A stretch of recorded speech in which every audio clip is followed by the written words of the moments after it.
Hi ಎಲ್ರಿಗೂ ನಮಸ್ಕಾರ. ಇವತ್ತು ಬೆಂಚ್ ಪ್ರೆಸ್ ಕಾಂಪಿಟೇಷನ್ ಇದೆ, ಹೋಗೋಣ ಬನ್ನಿ.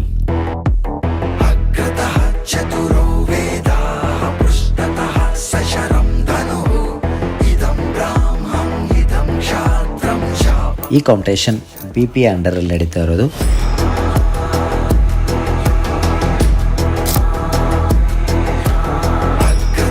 ನಾನು 74 kg ಕೆಟಗರಿಯಲ್ಲಿ ಕಾಂಪಿಟೇಷನ್ ಮಾಡ್ತಾ ಇರೋದು. ವೇಯಿಂಗ್ ಮುಗಿಸ್ಬಿಟ್ಟು ಬಂದು ತಿಂಡಿ ತಿಂದು ರೆಡಿ ಆಗ್ತಾ ಇದ್ದೆ ವಾರ್ಮಪ್ಪಿಗೆ.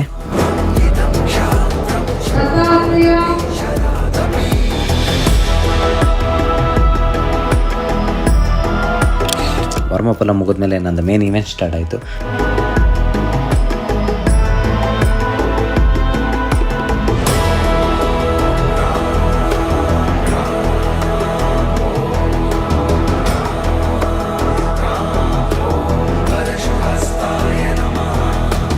ಮೇನ್ ಇವೆಂಟಲ್ಲಿ ನಂದು 3rd ಪ್ಲೇಸ್ ಆಯಿತು. ಕಾಂಪಿಟೇಷನ್ ಎಲ್ಲ ಮುಗಿಸಿ ನಾನು ಪೋಸ್ಟ್ ವರ್ಕೌಟ್ ಮೀಲೆಲ್ಲ ತೊಗೊಂಡು ಸೀದಾ ಮನೆಗೆ ಹೊರಟೆ. ಯಾಕಂದರೆ ನನಗೆ ನೆಕ್ಸ್ಟ್ ಡೇ ಮತ್ತೊಂದು ಕಾಂಪಿಟೇಷನ್ ಇತ್ತು, ಅದಕ್ಕೆ ಪ್ರಿಪ್ರೇಷನ್ ಆಗೋದಕ್ಕಾಗಿ. See you soon.